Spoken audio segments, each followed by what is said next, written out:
If I was looking at buying this 18-inch electric chainsaw, there's a couple of questions I'd want answered. First of all, what could I reasonably expect to accomplish with it? This chainsaw can easily rip through 6, 7, 8-inch logs and limbs with no problem. But what we've got right here is the trunk that's about 16 inches in diameter of a beech tree that's been down for about 5 or 6 months.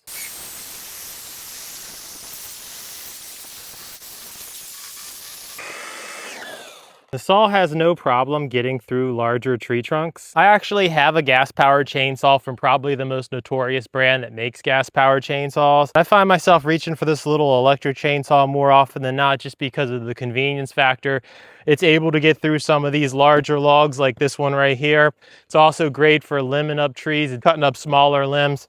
Probably get about a half an hour to 45 minutes of work time out of a single set of batteries. I'm also a huge fan of the chain tightening mechanism. No tools required. Really just turn a knob and then lock it down. I would recommend this for anyone who's just looking to do a little maintenance around their property, but they don't want the hassle of maintaining and dealing with a gas engine.